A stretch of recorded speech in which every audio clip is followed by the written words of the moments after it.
नौजवानों आप कब जागोगे? जागोगे मेरे भाई। नबी की एक सजा, नबी की एक सजा।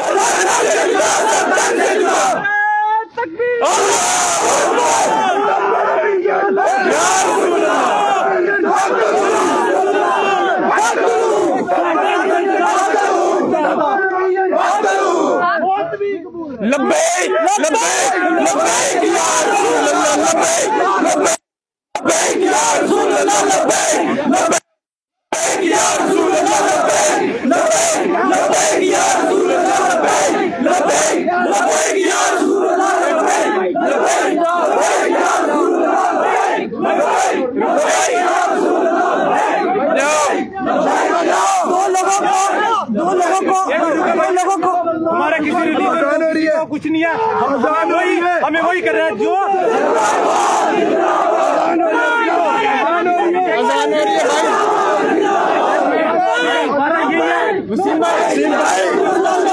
काम तक जाना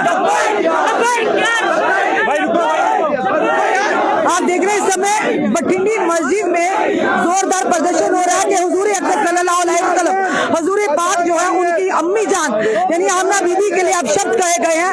कुछ युवाओं द्वारा उन्हें पुलिस ने डिटेन भी किया है। किसान में बोले उसके खिलाफ स्ट्रिक्ट से स्ट्रिक्ट एक्शन लिया जाए। हम किसी की मजहब के खिलाफ नहीं है, पर आज के बाद अगर कोई ऐसी बात करता है उसके सलाखों के पीछे होना चाहिए। अभी तक उसके एक्शन क्यों नहीं लिया गया? उसके ऊपर एक्शन लिया जाए, जल्द से जल्द लिया जाए। अभी हमारा छोटा सा देखो, जब तक वो जेल के में नहीं जाएंगे हमें कैसे यकीन होगा? ठीक है, हमारा यही मकसद है, किसी रिलीजन को हमारा कुछ नहीं है। इंडिया सेकुलर कंट्री है, हर रिलीजन का इक्वल राइट है। ठीक है, हमें किसी के रिलीजन के बारे में कोई क्यों बोल सकता है ऐसा? उसकी ऐसी जरूरत कहाँ से आ गई? वो हमारे रिलीजन के, हमारे प्रोफेट मोहम्मद सल्लल्लाहु अलैहि वसल्लम के बारे में ऐसा बोले, सेंटीमेंट्स को हर्ट कर रहा, वो बहुत बड़ी गल है। ये कभी बर्दाश्त नहीं किया जाएगा। लोगों को डिटेन भी किया गया हुआ है। बस डिटेन जो रिलीजन, किसी के रिलीजन के बारे में बोले उसका हक नहीं है दुनिया में रहने का। हमें पुलिस से रिस्पेक्ट करते हैं। हमको ऐसा सारे जवान नीचे आ जाओ, सामने आ जाए, सारे उधर चलो, सारे उधर चलो।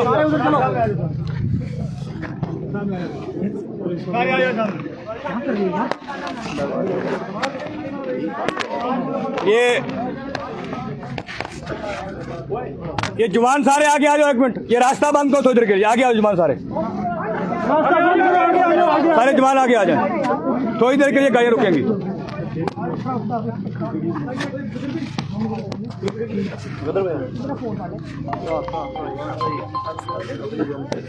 बिस्मिल्लाहिर्रहमानिर्रहीम, वस्सलातु वस्सलामु अला सय्यिदिल अंबिया वल मुरसलीन व अला आलिहि व अस्हाबिहि अजमाइन।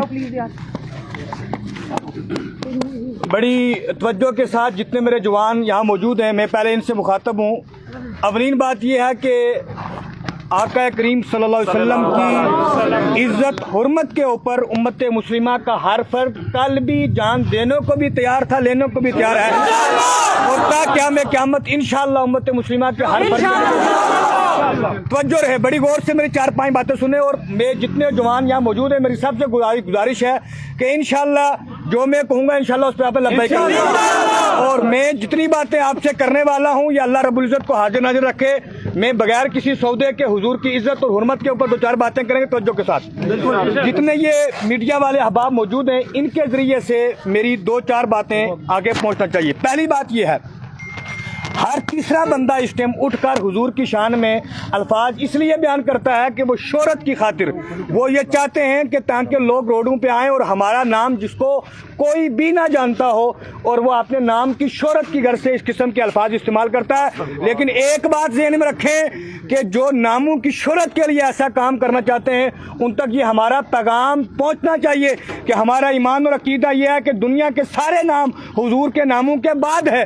अगर कोई बंदा हुजूर की इज्जत और हुर्मत को पामाल करके अपने नाम को कमाने की कोशिश करेंगे, नाम तो दूर की बात है, उसकी हस्तियां क्या, उसकी 7 नस्लों की हस्तियां को मिटा कर एक बात अब मेरी तमामी अहबाब से गुजारिश है, रात से सोशल मीडिया के जिस सोशल मीडिया के प्लेटफार्म से गुस्ताखी की खबर यहाँ पहुंची है, उसी प्लेटफार्म से डीसी रामबन का ट्वीट भी तमाम अहबाब तक पहुंच चुका है। उसके बावजूद ये जवान अगर यहाँ मौजूद हैं तो क्यों हैं, इस क्वेश्चन के पेश नज़र मैं आपको ये पैगाम पहुंचा दूं। उसका रीज़न ये है कि आज तक जब कौम का, मिल्लत का, जवानों का एतमाद हुकूमत से ख़त्म हो जाता है, जब हुकूमतें फ़कत बराए नाम दफ़ात रहते हैं, उनके ऊपर अमल नहीं किया जाता है, ऐसी सूरत हाल के अंदर फिर कौम के अंदर एक किस्म की बेदारी पैदा होती है और फिर वो कवानीन को अपने हाथ में लेने की कोशिश करती है। मैं मीडिया के इस माध्यम से ये बात अपने आला हुकाम तक पहुँचाना चाहता हूँ कि आप अगर चाहते हैं कि इस मुल्क में अमन सलामती का ये सिलसिला कायम दायम रहे, जो कवानीन आप 295 और बाकी जो एक्ट बनाते हैं उनके ऊपर अमल पैरा हुआ करें। जिस बंदे ने हुजूर की शान में गुस्ताखियां की हैं, अगर आज से पहले आपने उनको कैफे किरदार तक पहुंचाया होता, इस टाइम डीसी रामबन की बात की एक वैल्यू होती, कोई जुबान इस टाइम यहाँ मौजूद ना होता। लेकिन सुए किस्मत सूरत हाल ये रहती है, कवानीन बनते हैं लेकिन कवानीन का निफाज फकत गुराबा पर होता है, हुजूर के गद्दारों पर नहीं होता। हमारी मांग ये है, इन तमाम जवानों के जरिए हमारी एक मांग है, वो ये है कि अगर इस मुल्क को आगे बढ़ता हुआ देखना चाहते हैं, मुल्क की तरक्की देखना चाहते हैं, वो मुल्क के अमन सुकून और शांति के अंदर है, और वो उस वक्त तक है जब तक लोगों का इस कानून के ऊपर, इन दफात के ऊपर और इन किए गए वादों के ऊपर एतमाद बहाल है। जब आप इस एतमाद को पांव तले रोन देंगे तो फिर ये कौम आपके हाथों से बाहर हो जाएगी।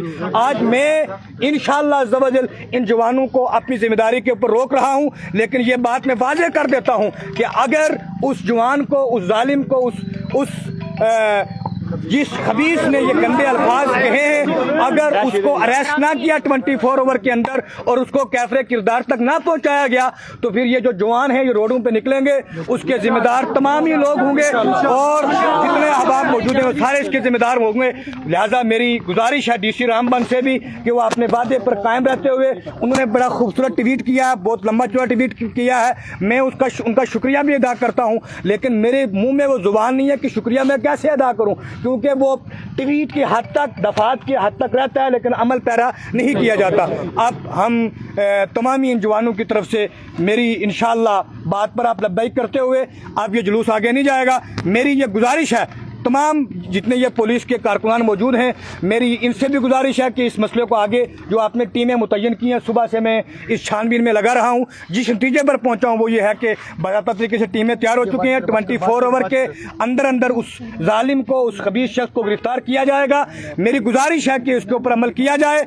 अगर ना हुआ तो अगर हालात इसके बाद किसी दूसरे रुख की तरफ जाते हैं, उसके जिम्मेदार तमाम एडमिनिस्ट्रेशन और बिलखुसूस एडमिनिस्ट्रेशन जो रामबन की है, डीसी रामबन समेत होंगे। मेरी गुजारिश है कि उसको कैफरे किरदार तक पहुंचाया जाए, पकड़ा जाए। लिहाजा आइंदा भी कोई गुस्ताख ये कोशिश ना करे, कभी भी कोई गुस्ताख ये कोशिश ना करे कि हम कोई गुस्ताखी करेंगे और लोग रोडों पे निकलेंगे, हमारा नाम होगा। ये बात ज़हन में रखे, आइंदा हम अब जुलूसी की तरफ नहीं जाएंगे, हम ऐसी कोशिश करेंगे कि जो हुजूर के नाम को मिटाना चाहेगा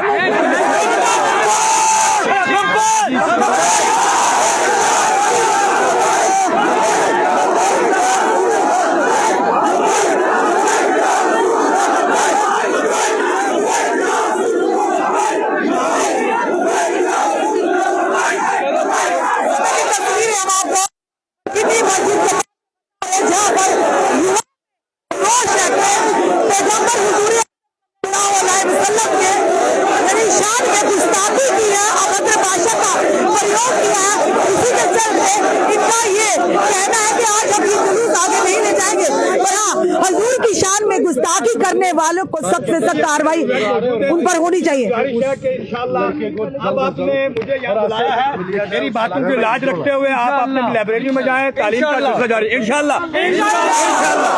हुजूर जिस तरह आपके हैं, शायद मैं तो दावा नहीं कर सकता हूँ, लेकिन अपने हबीब सल्लल्लाहु अलैहि वसल्लम की उस मोहब्बत के लिए हमारी भी रग रग रवां दवा है। मेरी तमामी अब से गुजारिश है कि इंशाअल्लाह हमें उम्मीद है कि हुकूमत इसके ऊपर अमल पैरा होगी। जब तक हुकूमत का कोई नया आर्डर ना आता, हमें कोई इस किस्म की सूरत हाल ना निकलती, आप तमामी अहबाब अपने अपने रूम्स में चले जाएं, आराम करें। इंशाअल्लाह हमें उम्मीद है कि हुजूर की शान में गुस्ताखी करने वाले जल्दी ज़ेरे ज़मीन होंगे। और मैं यहाँ ये भी बात बयान कर दूं कि ये जितनी चीज़ें हैं ये सारी कोई मुश्तरका नहीं है। अमन शांति वाले लोग हर मजहब में मौजूद हैं और गद्दार भी मौजूद हैं। गद्दारों को हमने कैसे किरदार तक पहुंचाना है और इंशाअल्लाह इस मुल्क को हमने अमन सलामती की राह पे कायम दायम रखना है। जिन लोगों ने भी प्रॉफिट मोहम्मद के खिलाफ सभी को गिरफ्तार किया गया, क्या कुछ कार्रवाई की मांग करना चाहेंगे आप? देखिए, मैंने अपने मौक़िफ़ को वाज़ेह कर दिया है। ये एक कसरत से जवान मौजूद हैं। एक जवान भी कौम के लिए काफ़ी होता है। ये कौम और ये जवान अगर किसी पर भरोसा रखते हैं, अगर इनको मेरे कहने पर भरोसा था, मैं इनको यहाँ वापस कर रहा हूँ। मेरी आपसे गुजारिश ये है कि मेरे जरिए अगर आप कोई पैगाम ले रहे हैं एडमिनिस्ट्रेशन तक पहुँचाएं और उस पर अमल पैरा होने की कोशिश करवाएं। आइंदा कोई भी ऐसी सूरत हाल ना हो। देखिए, एक बात वाज़ेह रहे, मेरा दो टोक रवैया है, वो ये है कि हम अपनी ज़मीनें बर्दाश्त कर सकते हैं, अपने मकानात बर्दाश्त कर सकते हैं, अपनी विरासतें बर्दाश्त कर सकते हैं, अपनी जायदादें बर्दाश्त कर सकते हैं। बाईमान बाकुरान अगर हुकूमत की किसी लापरवाही की वजह से मेरा बच्चा भी हॉस्पिटल में मर गया होता, मैं कभी भी इन हालात के पेश नजर बाहर कभी ना आया होता। मौजूदा हालात सबको पता है, लेकिन हुजूर की जात एक मुसलमान के लिए आखिरी जात है।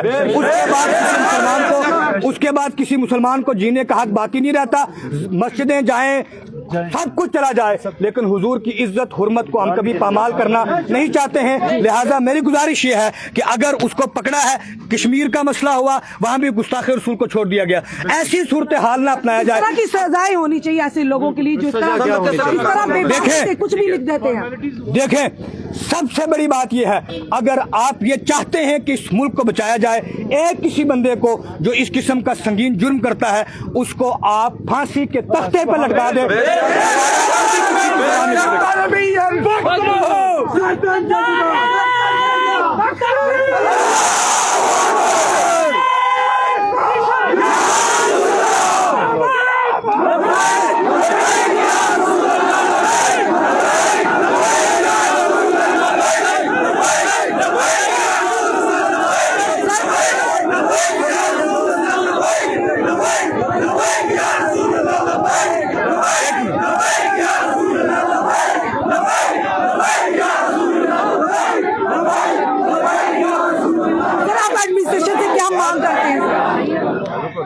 बाकी कोई भी मुसलमान किसी भी सूरत कभी भी हुजूर की शान में गुस्ताखी न बर्दाश्त कर करता है। और हमारा मजहब इस्लाम का ये हुक्म है, मेरे नबी ने किसी भी मजहब वाले को बुरा भला कहने से सख्त मना फरमाया है।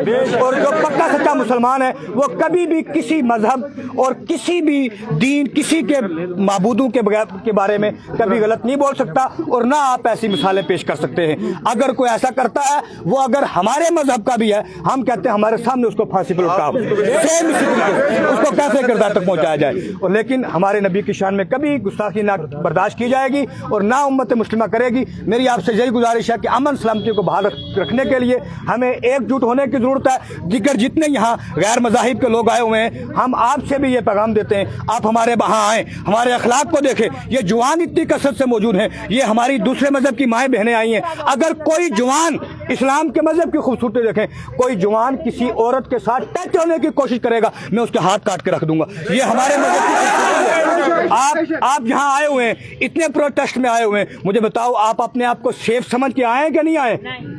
अपने आप को, आप जितने लोग आए अपने आप को सेफ महसूस करके हमारे बीच में खड़े, चारों तरफ आपके मुसलमान मौजूद हैं, आप सेफ्टी के साथ खड़े हुए हैं। ये हमारे मजहब और हमारी खूबसूरती है। हम कहते हैं जितने हमारा मजहब खूबसूरत है, जितने हमारे उसूल खूबसूरत हैं, उसी खूबसूरती के साथ आप हमारे साथ पेश आए, इंशाअल्लाह ये मुल्क मजीद खूबसूरत हो जाएगा। हमें कहीं ना कहीं बढ़ता हुआ नजर आ रहा है पूरा देश। क्या लगता है कि हमें अपने मजहबों को देखना चाहिए या फिर एक जो इंसानियत की राह पर चलना चाहते हैं, या हमें अपनी देखें, मैं इस समय आपको पूरे दृश्य हमने बताया बठिंडी मस्जिद के बाद, जहां पर हुजूर अक़दस सल्लल्लाहु अलैहि वसल्लम की शान में गुस्ताखों ने गुस्ताखी की, उसी के चलते ये रोष आपको साफ तौर पर नजर आ रहा है। यानी ऐसे लोगों पर शिकंजा जरूर कसना चाहिए और कड़ी से कड़ी सजाएं मिलनी चाहिए। जो किसी धर्म की आस्था को ठेस पहुंचाने का काम करते हैं वो कतई बर्दाश्त नहीं किया जाएगा। और इनका यही कहना है कि आज ये यहीं पर एजुकेशन को रोक दिया जाता है और सरकार से और प्रशासन से मांग की जाती है ऐसे लोगों पर कड़ी कार्रवाई होनी चाहिए, उन्हें सलाखों के पीछे होने चाहिए, ताकि आने वाले समय इस तरह से किसी भी मजहब या धर्म की आस्था को ठेस ना पहुंचाए। क्योंकि लगातार प्रशासन और ये कहेंगे सरकार ये कोशिश भी कर रही है, आह्वान भी कर रही है कि किसी भी मजहब की नाराजगी को बर्दाश्त नहीं किया जाएगा। किसी भी मजहब के लिए सोशल मीडिया प्लेटफॉर्म का अगर आप इस्तेमाल करते हैं तो आप पर कानूनी शिकंजा कसा जाएगा। पर कहीं ना कहीं रसूखदारों की वजह से ऐसे लोग छूट जाते हैं, जिससे उनका मनोबल बढ़ता है और आए दिन इस तरह की हिमाकत करते हैं। उसी के चलते आप देख रहे हैं इस समय जो तस्वीरें हम आपको बता रहे हैं कि हुजूर अक़दस की शान में कोई भी गुस्ताखी बर्दाश्त नहीं की जाएगी। इस समय के लाइव दृश्य, धर्म कोई भी हो, हर धर्म का इज्जत करना, मान सम्मान करना हमारा कर्तव्य है। और अगर हम मान सम्मान नहीं करते तो किसी भी धर्म के लिए इस तरह के आपत्तिजनक शब्दों का उपयोग करना या सोशल मीडिया प्लेटफॉर्म का इस्तेमाल करना कतई मंजूर नहीं होगा। क्योंकि हमारे देश की खूबसूरती यही है कि हर मजहब के लोग आपस में मिल बैठकर बड़े ही प्यार और खलूस के साथ रहते हैं। इस समय के हमने आपको दृश्य बताए और प्रशासन से, सरकार से यही मांग की जा रही है, जिन लोगों ने हुजूर अक़दस की शान में इस तरह से अभद्र भाषा का प्रयोग किया है उनके ऊपर सख्त से सख्त और कड़ी कार्रवाई होनी चाहिए। और जो उसके साथ और भी लोग मुलविस है उन्हें भी कानूनी शिकंजे में लाना चाहिए। आपका क्या कहना है इस वीडियो को देखकर? अपने कमेंट, अपने सुझाव हमें जरूर दीजिए। इस वीडियो को जितना हो सके शेयर कीजिए। जुड़े रहिए ऐसे हमारे साथ अगले अपडेट के लिए। जय हिंद, जय भारत।